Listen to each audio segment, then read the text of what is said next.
이제 또 뵙게 돼서 반갑습니다. 반갑습니다. 언제나 봐도 반갑습니다.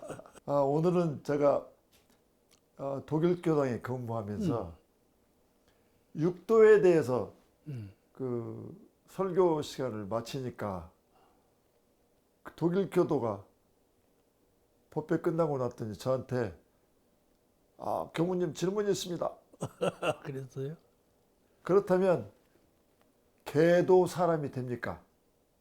아주 똑똑하게 질문했고. 네네. 그렇다면 개도 사람이 됩니까? 그러길래 안 믿으면 안 되지만 안 믿는다 해서 안 되는 건 아니다. 제가 그 사람이 안 믿을 것 같아서 안 믿으면 안 되지만 그러나 안 믿는다가 안 되는 건 아니다. 거기까지 대답을 한번 해준 적이 있습니다. 서양 사람들은 죽음 이후에 대한 문제는 그렇게 크게 그 관계가 육도에 대한 인식이 참 어려운 것 같아요. 그러나 저희들이 그 정전과 대중경을 보면 이때 봉독을 하다 보면 육도에 대한 것을 대종사님과 정산중 법사님께 말씀을 많이 해놓으셨어요.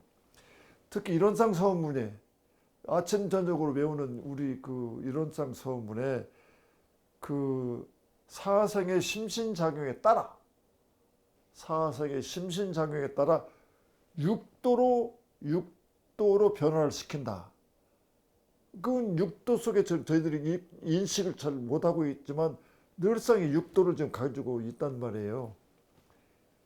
그 다음에 요원품에도 이제 그 인생에 사는 모습 한 생만 보는 것은 그것은 좀 한쪽밖에 못 본 것이다. 육도를 봐야만 원만하게 다 보는 것이다. 그러니까 법문까지 이렇게 내놓으셨습니다. 그 정산종사 법원 그 경위편에도 육도를 다 각각 설명해 놓으셨어요. 그렇게 이제 그 육도에 대한 것이 어느 법문에도 다 이렇게 묻혀 있는데 그냥 저희들이 사는 모습을 보면 육도에 대한 문제를 별로 그냥 사람으로 사는 생각, 영혼이 계속 사람으로만 탄생할 것으로 생각하고 있는데 그건 착오인 것 같아요. 육도에 대한 인식을 바르게 해야 될 것 같습니다. 그래서 오늘은 육도에 대한 말씀을 인사님께 받드는 시간으로 하겠습니다. 그렇죠. 우리는 태어날 때부터 정신과 육신으로 태어나지 않았어요? 네. 육신이라는 것은 현실 세계의 상징물이 육체고, 네. 비현실 정신적인 진리적인 상징물이 마음 아니겠어요? 네. 마음은 형상이 없고 몸은 형상이 있는데, 본래 그 육도 하면은 형상 없는 세계의 반, 네. 형상 있는 세계가 반. 네, 그렇습니다. 그래서 삼선도 사막도 이렇게 분류를 해요. 육도를 과거 부처님께서 말씀하신 뜻과 네. 또 우리 소태산 부처님께서 육도에 대한 그 심진작용과 육도에 대해서 연관시켜서 하신 법문이 네. 아주 중요하고 불법의 핵심이죠. 예. 그러므로 우리가 마음을 쓸 때, 생각을 굴릴 때, 사고하고 판단하고 생각할 때, 그때 육도 공부를 해야 하는 것이죠. 예. 육도 공부가 생각할 때 하라는 거예요. 왜냐하면 육도가 생각으로부터 육도가 나오고 육도에 의해서 실질적인 육도에서 인간이 되었다. 그 말씀이니까 네. 기초는 생각에 둔 거이죠. 네. 일체유심조. 네. 일체유심조에 의해서 육도윤회가 나왔으니까 네. 우리가 정신세계의 육도에 대한 관심을 좀 철저히 해서 마음 공부해서 내 마음이 지금 천상계의 마음을 내고 있는가? 네. 인간적인 마음을 내고 있는가? 그래서 관심을 좀 깊이 두어서 네. 육도 공부를 미룰 것이 아니고 저 건너의 것으로 볼 것이 아니고 예. 지금 내가 마음으로 육도 공부를 좀 철저히 해야 되겠구나 하는 경각심을 가져야 아, 네. 그분이 육도 진간급에서 진급하는 분이죠. 네.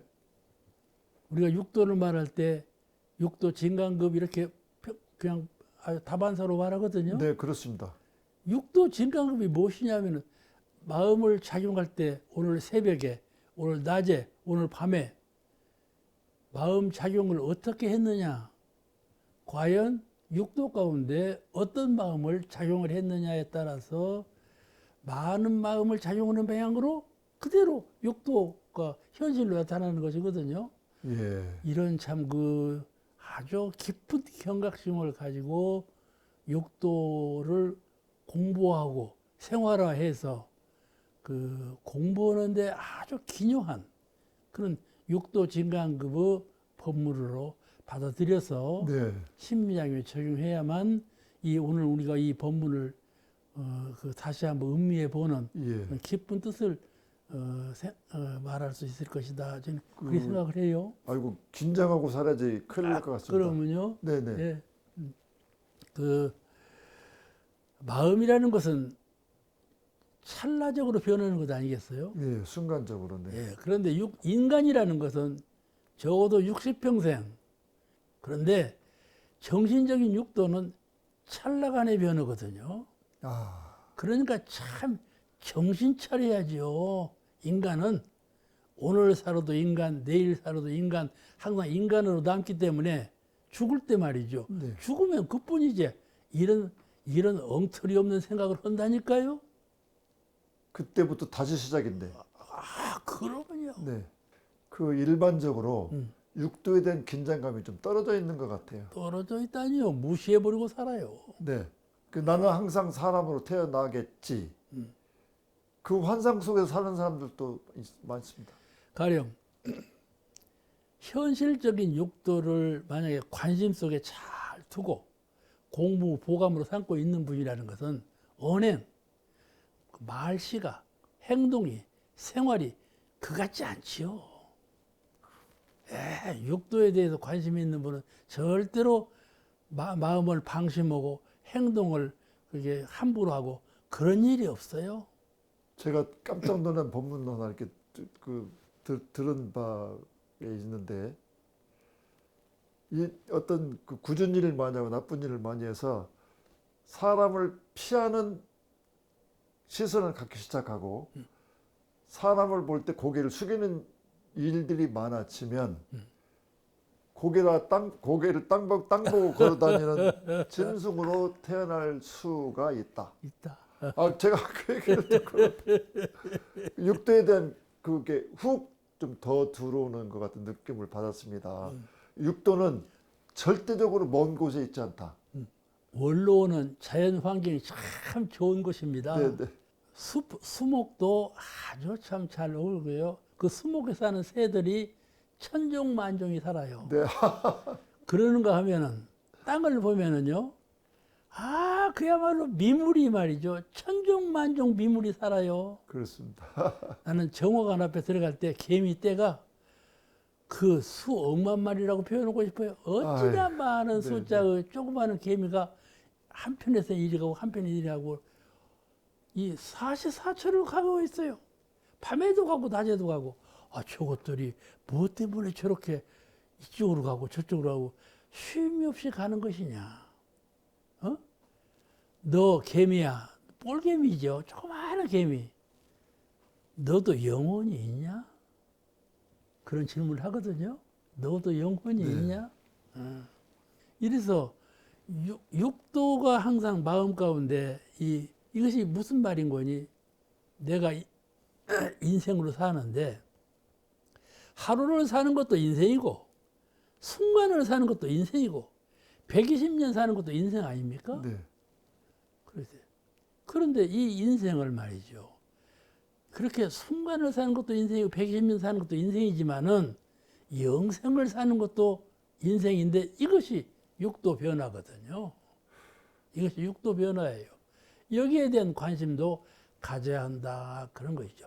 순간에 대한 육도에 대한 관심도 가져야 하고 인간에 대한 이 지금 현실에 대한 육도에 대한 관심도 가져야 하고 영생에 대한 육도에 대한 관심도 항상 가져서 그 사람이 정신 육도와 현실 육도를 아울러 공부하는 사람이다 이렇게 말할 수가 있어요. 그런데 중심적인 것은 정신 육도 공부를 해야 된다. 내 마음에 어떻게 육도로 마음이 변하는가 이것을 잘 관조해서 그 육도에 맞는 이런 철학을 가지고 공부를 해야 된다. 난 그렇게 생각을 해요. 네. 그러니까 항상 그 이론상 서문에 대종사님께서 사생의 심신작용에 따라 육도로 변화가 된다고 하는 그렇죠. 것을 그거 나와요. 늘상 저희들이 그 좀 예. 보감 그냥 그처럼 받들고 긴장해야 될 것 같은 생각이 듭니다. 그렇죠.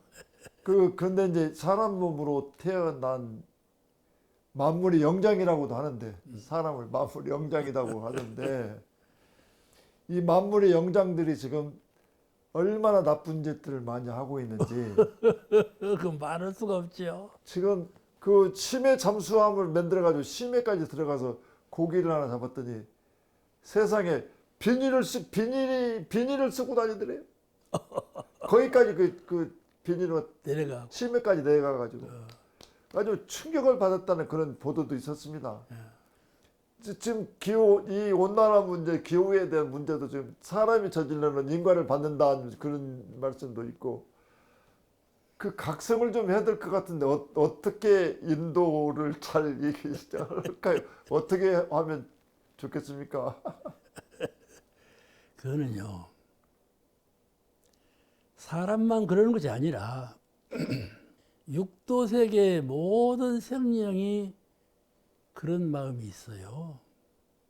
다만 사람은 지능이 높아가지고 그런 마음을 충분하게 막 발양을 하는 것이지요. 근데 다른 짐승들은 그런 마음은 있어도 지능이 개발 안 돼갖고 그런 마음을 발양을 못할 뿐이에요. 네, 그런데 그러니까 걱정거리죠. 인류가 네, 네, 과학 문명이 발달하고 문화가 향상된다 한들 그 문화와 문명을 어디에 쓰느냐 하는 것이죠. 어디에 쓰느냐 하는 것이죠. 그것이 인류를 전체를 망하는 방향으로 쓰느냐, 인류를 전체로 평화로 이끄는 방향으로 쓰느냐 하는 문제지요. 큐리가 원자를 발명했을 때부터 네, 네. 그 원자를 잘 사용하면 좋겠지만은 악용을 했잖아요. 네.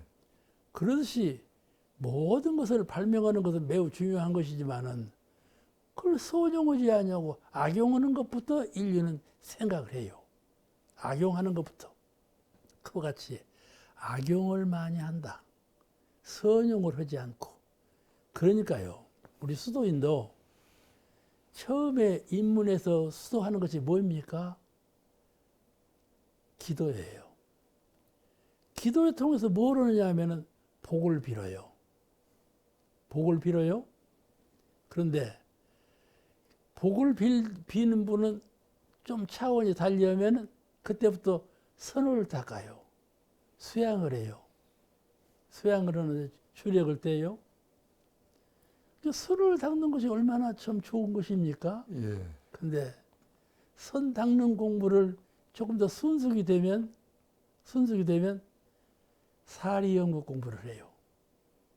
더 많은 것을 알고자 하는 것을 깨닫고자 하고 그래요. 아주 밝은 광명을 얻고자 해요. 광명을 회복하자 해요. 수행하는 사람의 생각이 그래요. 처음에 복을 빌고 그다음에 손에 들고 피아노 세계에 가고자 하는 마음을 갖고 있죠. 그래서 그 불가에서 말하는 삼명육통이 있잖아요. 그런 신이한 그런 것을 구하는 목적을 가져요. 수행자가 구하는 목적이 네. 이게 달라져요. 복을 빌고 그 다음에 손에 주력에서 얻고자 하는 것이 해탈보다는 어떤 영적인 실력을 키워가지고 그 삼명육통이라고 하는 어떤 통명함, 경이적인 위력을 갖추고자 그런 노력을 해요. 맑음을 초월해서 밝고자 하는 마음, 그런 마음을 갖기를 원해요. 그런데 말이죠. 내가 말하고자 하는 건 그런 것이 아니고 수행자가 그런 과정을 밟아가면서 제일 종착역이 무엇이냐면 만법선용이에요. 만법선용. 만법선용. 마음을 통해서 육신을 통해서 마음이 육신을 선용하고 마음이 물질을 선용하고 마음이 천지 만물을 선용하고 마음이 우주 진리를 선용하고 만법선용. 법이라는 것은 통개념이에요. 법이라는 것, 물질도 법이고 진리도 법이고 그래요. 그럼 법을 선용하자. 그것이 부처님의 본래 뜻이다. 그런 수행자의 마음을 갖게 되거든요. 육도도 역시 이 현상적인 세계를 딱 나눈 것이거든요. 네. 이것이 만법선용에 들어간다 그 말씀이죠. 육도도 너는 나는 아니야. 육도 가운데 너는 나하고 관계가 없어. 이렇게 떼어낼 것이 없어요. 떼어낼 것이 없어요. 우리는 항상 육도 중생하고 함께 있어요. 인간이 사람으로 태어나면 육도 중생하고 함께 있다니까요. 네. 항상 함께 있어요. 네, 네. 우리가 그 깨어나면 아귀하고도 함께 있다고 생각을 해야 돼요. 네, 네, 네. 그러니까 참 부처님 회상은 현실적으로는 이렇게 있는 것 같지만은 법계에서는 이미 참 그 상상할 수 있는 그런 회상이 열려 있다는 것을 우리가 믿어야 돼요. 그같이 우리는 육도 세상을 항상 적응하고 있다. 나 홀로 있지 아니하고 짐승의 세계하고도 나하고 적응하고 있고 민물 세계하고 적응하고 있고 형상 없는 영계도 내가 항상 적응하고 있고 그렇게 적응하고 있다. 이런 관념으로 육도하고 육도 중생과 항상 같이 하고 있다. 이런 마음으로 내 마음 가운데 육도에 관한 마음이 일어날 때 그 마음 작용을 참 선용을 해서 어느 때 어느 곳에서나 법이 될 수 있고 은혜가 될 수 있고 평화를 이룰 수 있는 그런 신법으로 쓴다면 이 육도에 관한 공부를 잘 하시는 분이 아닌가 난 그렇게 생각을 해요. 그러니까 지금 현재 인도의 몸, 이 인간의 몸을 받아서 진강급의 열쇠를 지금 내가 손에 쥐었잖아요. 네. 이때 진급할 수 있는 길을 충분히 잘 공부를 해서 그러죠. 그런 불치까지 올라가야 되는데 아주 중요한 말씀이에요. 이걸 놔버리면 언젠가 축생아기 속에서 살다가 그때는 이제 그 자의식이라고 하는 게 좀 축생기는 많이 부족하잖아요. 그러면 여러 생을 축생기 있을 거란 말이에요. 푹 튈 수가 없으니까. 그러니까 지금 진강급을 할 수 있는 열쇠를 지금 내가 쥐었으니까 그 열심히 정진하고 그다음에 복 많이 짓고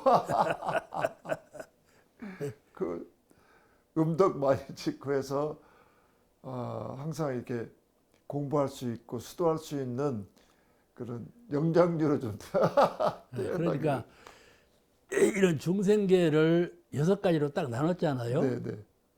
이건 큰 테두리예요. 인간계, 축생계. 네. 인간계에서 축생계로 떨어지는 일은 아주 희귀한 일. 그냥 쉽게 된다. 이건 나는 생각하지 않아요. 네, 네. 예. 인간계에서 어지간하면 다 인간계로 오지. 네. 예. 그렇게 그냥 인간계에서 수라보 받기는 쉽죠, 좀. 근데 축생계로 떨어지는 것은 그 신법이 아주 안 좋은 그런 형태에서 일어나는 일 아니겠어요? 제가 저 충북에 사는 내곤리에 네. 한 할머니가 계셨어요.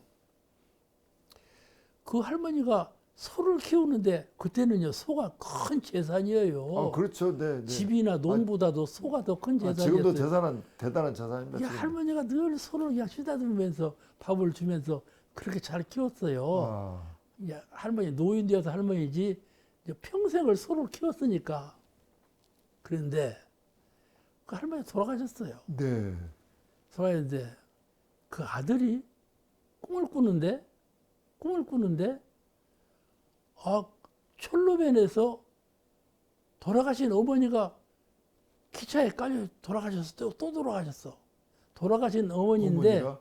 이 그 꿈에 어머니가 이제, 기차에 깔려서 돌아가셨다는 꿈을 네. 깜짝 놀랐죠. 아이 세상에 돌아가신 어머니가 왜 철로에 깔려서 돌아가시나? 아 그랬더니 나중에 그 가보니까 그 키우는 소가 그 매놓고 소가 거기서 기차에 깔려 죽은 거예요. 소가 자기 집에서 키우는 소가. 예. 그래 그 참 각성이 생긴 것이지요. 왜 소가 죽었는데 꿈에 어머니가 죽은 것으로 꿈에 나타났을까? 그렇잖아요. 네. 그 여러 가지 의미로 해석할 수가 있어요. 아, 그때 제가 들은 얘기 이제요. 우리 이제 온불교회 내가 어렸을 때부터 법설을 많이 들어와서 법설로 누가 한 분이에요. 네, 네. 그 법설로 내가 들어서 지금 기억하고 있는 거예요. 아, 그때 법설로는 그 어머니가 소가 되었다 그렇게 법설로 들었어요. 근데 꼭 그렇게 이해할 건 없어요. 네, 그런데 네, 그렇죠. 네, 네. 그럴 수도 있다. 그럴 수도 있다. 소를 너무 그렇게 사랑한단 말이죠. 소를 너무 사랑해. 그러면 그럴 수도 있다. 소 태중에 들어갈 수도 있어요. 잘못하면. 잘못하면요. 네. 물이 구멍 속으로 들어가지 않아요. 네. 물이 구멍 속으로 들어가죠. 네, 네. 그렇듯이 쏠려 들어가 버리는 거예요. 정신이라는 것이 흘러 들어가 버리는 거예요. 그 사람이 소가 될 수가 있다. 그 불가능한 일은 아니에요. 네. 그런데 나는 그 어머니가 소가 되었다는 생각은 그렇게 안 하고 네. 어머니가 소 죽은 것에 대해서 소가 깔려 죽었는데 얘야 정신 차려 네 소가 깔려 죽었어 하고 아들한테 선몽을 댄 것이다. 나는 그리 좋게 생각을 해요. 네. 그런데 그 여러 가지로 생각할 수가 있죠. 근데 그 소가 죽고 어머니 꿈을 꾼 것은 사실이에요. 아, 아 그래서 그때 설법 가운데 그 말이 올라왔다니까요. 예. 그러니까 내가 뭔 말을 하는 거니? 육도윤회가 실은 그렇게 쉽게 되는 건 아니에요. 네. 인간계의 틀이 있고 축생계의 틀이 있고 틀이 있어서 바로 이렇게 넘어오기는 그렇게 쉬운 일은 아닌데 그러나 자꾸 마음을 자꾸 그렇게 쓰고 써버릇하면 그럴 가능성이 충분히 있고 그러므로 육도세계가 나타나게 되었다. 이 중생계가 얼마나 무량무수 중생계 아닙니까? 그러니까 아까도 말씀 중에 육도를 지금 내가 함께 지금 같이 산다, 육도를 지금 같이 생각하면서 산다고 하는 입장에서 여러 가지 범죄 사실이 많고 여러 가지 사람들한테 진핏이 많고 그러니까 그 방 속에 묻혀가지고 완전히 지옥같이 사는 사람이 있단 말이에요. 그러죠. 네네, 막 그럼요. 완벽하게 지옥같이 사는 분이 있단 말이에요. 사람 피해 다니고 못 만나고 나가면 뭐 이런저런 일이 많고 그러니까 그냥 그렇게 지옥같이 사는 사람들이 있단 말이에요. 그리고 지금은요. 네, 인연도 잘못 맞아 또 그럴 수도 있고. 아, 그러다니까 지금은 옛날에는 간이 제일 사망률이 높았고, 그 다음에 암이 제일 사망률이 높았고, 병 가진 숫자가 지금 뭐인지 아세요? 불안병. 불안병이 1등이래요. 그렇게 불안한 세상이에요. 그게 뭡니까? 참 마음의 세계 중심이 없고 법이 없다는 얘기 아닙니까? 법이 없고 중심이 없는 거예요. 육도세계라는 것이 법이 없고 중심이 없으면 그렇게 전도되는 거예요. 법이 없고 중심이 없으면 자꾸 낙후 오는 거예요. 네. 떨어지는 것이죠. 그러니까 우리가 법을 가지고 참 그 자주력, 중심을 가지고 산다는 것이 얼마나 행복한 것인지 몰라요. 예. 그리고 이런 이치를 안다고 하는 것도 행복한 일이고요. 아, 그러면요. 그렇습니다. 그러니까 그저 독일 사람이 그랬다고 질문했다고 그러죠. 사람이 개가 됩니까? 예, 예. 사람이. 그거는 기독교 정신이죠. 네, 기독교. 하나님의 섭리에 의해서 네, 네. 초목과 사람과 짐승이 다 태어났다. 또 하나님 세계로 다 돌아간다. 그런 진리관에 의해서 그런 말을 하는 것이죠. 네, 네, 네. 스스로 짓는 바에 의해서 진급 간급이 이루어진다는 네, 것을 네, 네. 모르는 형태에서 하는 말 아니겠어요? 네, 네, 네, 네. 그러니까 우리가 참 얼마나 그 불법의 인연을 따라서 좋은 진리관을 갖고 있는지 네. 다양한 일이죠, 참으로. 예, 네, 네.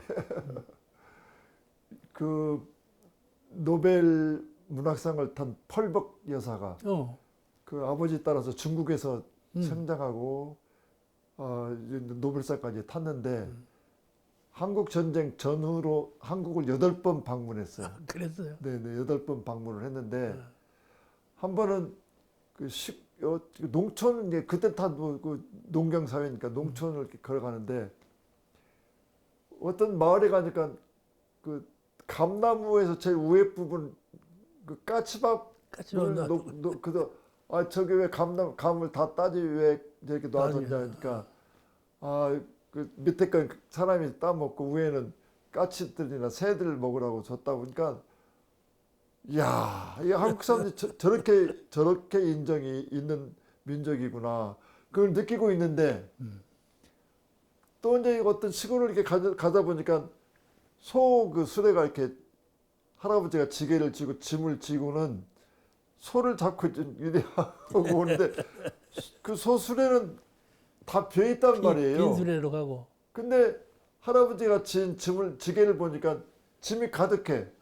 여기 이제 펄벅이 아니 지금 일 끝나고 집에 가는 거 아니냐 집에 간다 그러면 지게도 다 벗어놓고 다 놓고 수레를 끌고 가면 되는 거 아닌가 그랬더니 하루 종일 밭에서 일한 손대 집에 갈 때만큼은 내가 내 짐을 지고 가야지 야 너 편할 거 아니냐 그 얘기를 듣고 충격을 받았어요.